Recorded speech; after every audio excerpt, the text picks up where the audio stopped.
Welcome back. इस video के अंदर हम बात करेंगे फंक्शंस के बारे में कि पाइथन के अंदर जो फंक्शंस होते हैं वो क्या होते हैं। सो गाइस, जो फंक्शन होते हैं पाइथन के अंदर वो हमारे पास एक ब्लॉक ऑफ कोड होता है जो कोई एक्शन या टास्क जो है वो परफॉर्म करता है।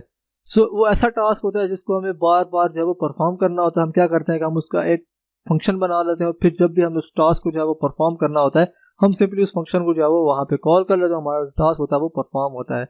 सो इसका फायदा क्या होता है कि हमें जो बार बार जो कोड होता है जो कि हमें बार बार टास्क परफॉर्म करना है वो हमें कोड बार बार पेस्ट नहीं करना पड़ता। हम सिंपली फंक्शन को कॉल करते हैं तो उस जगह के ऊपर जो हमारा टास्क होता है वो परफॉर्म होता है by using function. So function को यूज करके जो हमारा कोड होता है हम उनको पार्ट्स के अंदर जो है वो डिवाइड कर सकते हैं, मतलब कि मॉड्यूल्स के अंदर जो है वो डिवाइड कर सकते हैं। लेट्स से कि हमारे पास डिफरेंट मॉड्यूल्स है, हमने किसी फंक्शन को बनाया कि जो कि सर्कल ड्रॉ करेगा।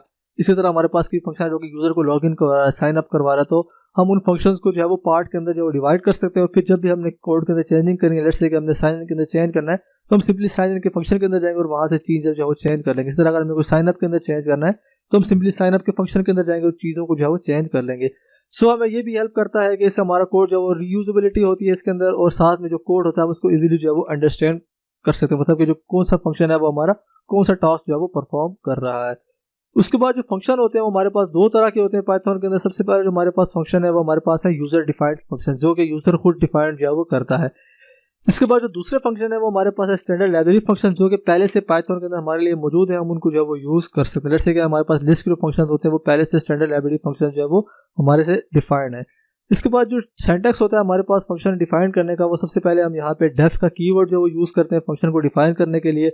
उसके बाद हम यहाँ पे फंक्शन को कोई भी नाम जो है वो यहाँ पे रख सकते हैं। जो फंक्शन का नाम होता है वो जो हमारा टास्क होता है उस टास्क से जो रिलेटेड होता है, मतलब कि कौन सा टास्क ये वाला फंक्शन जो है वो परफॉर्म कर रहा है। लेट्स से कि मैं यहाँ पे परफॉर्म कर रहा हूँ लॉगिन का टास्क, तो मेरे पास जो फंक्शन का नाम होगा वो यहाँ पे हम लॉगिन रखेंगे, क्योंकि उसका फायदा होगा कि हमें पता होगा कि ये वाला जो फंक्शन है कि लॉगिन के लिए हमने जो है वो बनाया है, तो उससे कोड की जो है वो हमें रीडेबिलिटी जो है वो आसान हो जाती है। देन उसके बाद हम यहाँ पे जो फंक्शन होता है इसके अंदर आर्ग्यूमेंट्स भी जो है वो पास कर सकते हैं, मतलब कि जो भी हमें वैल्यूज के अंदर पास करनी है वो हम इसके अंदर जो है वो पास कर सकते हैं।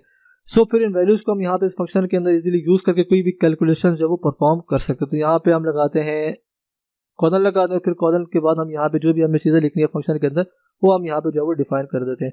तो भी मैं चला जाता हूँ जुपिटर नोटबुक के अंदर, तो वहाँ पे जो हम इसको प्रैक्टिकली करके देखते हैं। तो मैं यहाँ पे जुपिटर नोटबुक के अंदर आ गया, तो यहाँ पे मैं फंक्शन डिफाइन कर लूंगा। सबसे पहले मैं क्या करना पड़ेगा, मैं यहाँ पे डेफ जो है वो लिख लूंगा। उसके बाद यहाँ पे जो फंक्शन है वो मुझे यहाँ पे सिर्फ हेलो जो है वो यहाँ पे दिखाएगा, तो मैं यहाँ पे फंक्शन का नाम जो वो लिख लूंगा से हेलो, जो कि हेलो हमें मैसेज दिखाएगा। तो मैं यहाँ पे सिंपली क्या कर लेता हूँ, मैं यहाँ पे कर लूंगा प्रिंट एंड देन उसके बाद यहाँ पे हेलो मेरे पास जो है वो यहाँ पे आ जाएगा।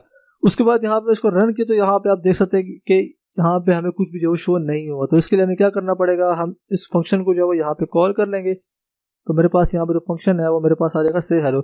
इसको मैं इधर कॉल करूंगा तो यहाँ पे आप देख सकते हैं कि यहाँ पे जो हमने लिखा था हेलो वो हमें यहाँ पे जो है वो शो हो गया है।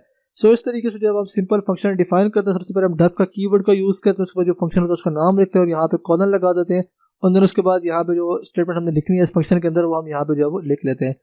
उसके बाद जो फंक्शन होता है हम उसके अंदर आर्ग्यूमेंट्स भी जो है वो पास कर सकते हैं, मतलब कि जो वैल्यूज उसके अंदर हमें पास करनी है वो हम उसके अंदर पास कर सकते हैं। तो मैं यहाँ पे फंक्शन बना लेता हूँ ऐड के नाम से, तो फंक्शन मेरे पास आ जाएगा ऐड के नाम से। तो हम इसके अंदर क्या करेंगे, हम दो वैल्यूज को जो है वो ऐड करेंगे। तो वैल्यूज जो है हम यूजर से जो है वो लेंगे, तो उसके लिए हम यहाँ पे जो वेरिएबल है सिंपली हम यहाँ पे जो है वो डिफाइन कर देंगे। इसका मतलब ये होगा कि ये वाला जो फंक्शन है यहाँ पे दो आर्ग्यूमेंट जो है वो ले रहा है, दो वैल्यूज हम इसके अंदर जो है वो पास कर सकते हैं।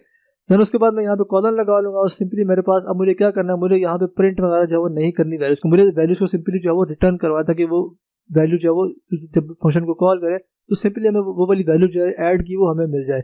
तो उसके लिए हमें यहाँ पे रिटर्न का जो कीवर्ड होता है फंक्शन के अंदर वो हमें इधर मिलता है। तो मैं यहाँ पे सिंपली क्या कर लूंगा, मैं यहाँ पे कर लेता हूँ रिटर्न एंड देन उसके बाद सिंपली मुझे ए प्लस बी के जो रिजल्ट है उसको मुझे यहाँ पे जो है वो रिटर्न करवाना है। तो उसके बाद इसको मैं यहाँ पे रन करूंगा तो यहाँ पे अभी कुछ भी जो शो नहीं हो रहा। तो मैं यहाँ पे उसके बाद फंक्शन को कॉल कर लेता हूँ, दो वैल्यूज की जो है वो पास करूंगा, 2 और 5 पास करूंगा। तो यहाँ पे आप देख सकते हैं कि जो 7 था वो हमें यहाँ पे जो है वो रिटर्न हो गया। इसके बाद जो फंक्शन के अंदर मैं यहाँ पे एक आर्गूमेंट जो यहाँ से मिटा दूंगा तो यहाँ पे जो हमें एरर मिलेगा कि हमें 2 आर्गूमेंट इसके अंदर जो है वो लाजमी पास करना है। तो यहाँ पे जो रिजल्ट है वो हमें इस तरीके से जो है वो मिल जाएगा। सो जो रिजल्ट हमें यहाँ पे मिला है उसको हम किसी वैल्यू के अंदर जो स्टोर करवा सकते हैं, उसको फिर आगे कहीं पे जो है वो यूज कर सकते हैं। देन उसके बाद अगर लेट्स से कि हम यहाँ पे वैल्यूज को जो है वो पास नहीं करवा सकते तो वो भी जो है हम यहाँ पे कर सकते हैं। उसके लिए हमें क्या करना पड़ेगा, सिंपली हमें यहाँ पे डिफॉल्ट वैल्यू जो है सेट करनी पड़ेगी। तो उसके लिए हमें क्या करना पड़ेगा, यहाँ पे जो हमने नाम लिखे हैं ए और बी, तो हमें इनको कोई वैल्यू यहाँ पे जो है वो असाइन करनी पड़ेगी। तो फिर अगर हम कोई वैल्यू इसके अंदर पास नहीं करते तो फिर ये वाली वैल्यू जो है यहाँ पे यूज हो जाएगी। तो मैं यहाँ पे एक को इक्वल कर लेता हूँ 6 के और b को मैं यहाँ पे इक्वल कर लेता हूँ 10 के। उसके बाद मैं यहाँ पे इसको दोबारा से रन करता हूँ तो यहाँ पे आप देख सकते हैं कि यहाँ पे जो 16 था वो हमें यहाँ पे जो है वो रिटर्न हो गया और हमने यहाँ पे कोई भी आर्गुमेंट जो यहाँ पे पास नहीं करवाया। लेट्स से कि मैं यहाँ पे a पास करवा देता हूँ 45 में यहाँ पे पास करूंगा तो यहाँ पे आप देख सकते हैं कि हमारे पास यहाँ पे 55 जो है यहाँ पे आ गया है। इसी तरह अगर मैं यहाँ पे b पास करूंगा तो यहाँ पे हमारे पास जो रिजल्ट है वो मेरे पास 51 यहाँ पे जो है वो आ गया। तो इस तरीके से जो वैल्यूज है अगर हमने वैल्यूज को जो है वो यहाँ पे पास नहीं करवाना तो हम डिफॉल्ट वैल्यू जो है वो सेट कर सकते हैं फंक्शन पैरामीटर के अंदर। सो इस तरीके से जो है हम पाइथन के अंदर फंक्शन बनाते हैं और उनको हम इस तरीके से जो है वो यूज करते हैं। सबसे पहले हम यहाँ पे डेफ कीवर्ड का यूज करते हैं इसको डिफाइन करने के लिए, फंक्शन को डिफाइन करने के लिए। उसके बाद फंक्शन का नाम लिख लेते हैं और फिर जो भी हमने फंक्शन के अंदर टास्क परफॉर्म करना होता है वो हम इस तरीके से जो है वो परफॉर्म कर सकते हैं। इसके बाद जो फंक्शन होता है वो हमारे पास कुछ आर्गुमेंट भी लेता है। तो लेट्स से कि हमारे पास यहाँ पे 2 आर्गुमेंट, तो मैंने यहाँ पे 2 वेरिएबल के नाम लिख लिए एंड देन यहाँ पे जो जब फंक्शन को कॉल करेंगे तो हम आर्गुमेंट जो लाजमी पास करेंगे। अगर हम चाहते हैं कि हम आर्गुमेंट जो है वो पास ना करें हर कॉल के ऊपर तो हम फिर यहाँ पे डिफॉल्ट वैल्यूज को जो है वो यहाँ पे सेट कर लेते हैं। तो इस तरीके से पाइथन के अंदर हम फंक्शन बनाते हैं। आई होप आपको जो कॉन्सेप्ट है समझ आ गया होगा। So see you in the next video.